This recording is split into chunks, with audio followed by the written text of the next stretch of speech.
Favorite things. One of my favorite things is when you get a voicemail, but your iPhone lets you read it.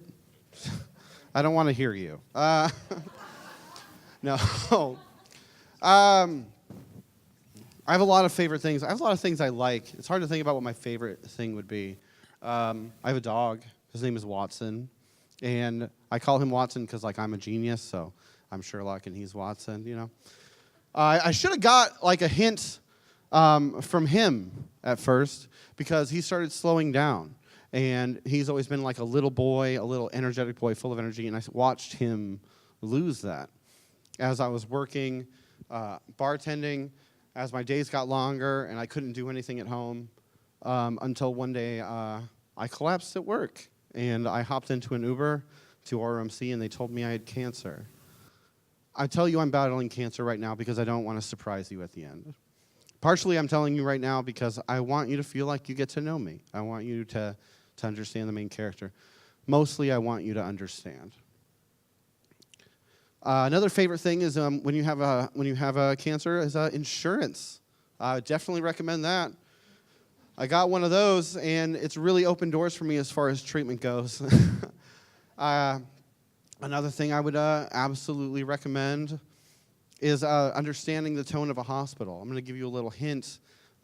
Something I do when I'm in the hospital for a long time is I sing Vanessa Carlton's 1,000 Miles in every room as I'm wheeled around. Because the reaction of the room will tell you how that room is going and if they're willing to joke around. Like if I'm in a room and I'm like making my way down and everyone's dead-eyeing me, oh, someone died in here. Like this is not funny. This is not funny at all. If they start laughing, I'm like, okay, cool, I'm in a fun place. You know what I mean? Another favorite thing I have, just something I like is that something my friend told me that you know you're alive when your circumstances change. If you get big news, the air tastes different. Everything feels better. I'll also tell you, having cancer makes you win a lot of arguments.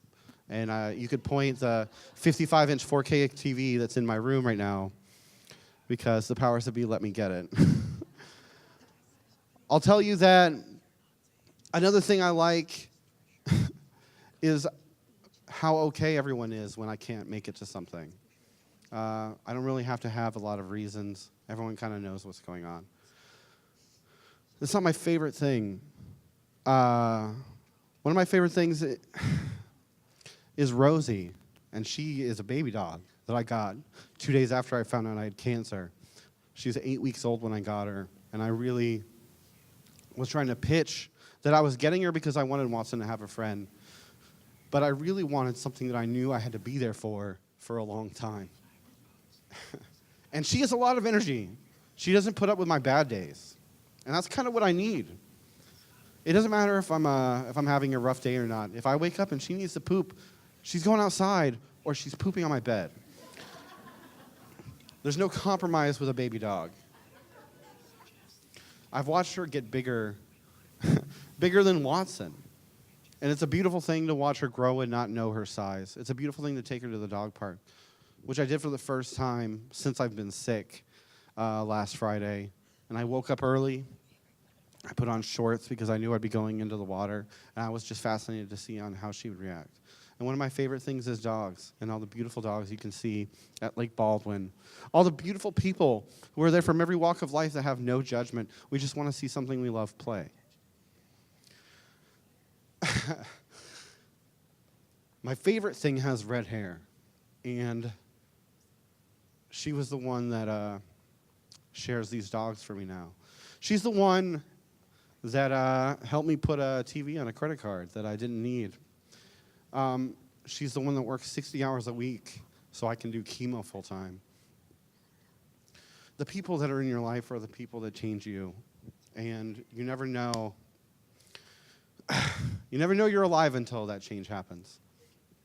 And I'm only telling you this mostly, well, partially because I want you to understand why I would do something like get a TV or a dog. But mostly it's because I want you to get to know me. Thank you. My name is Thornhill.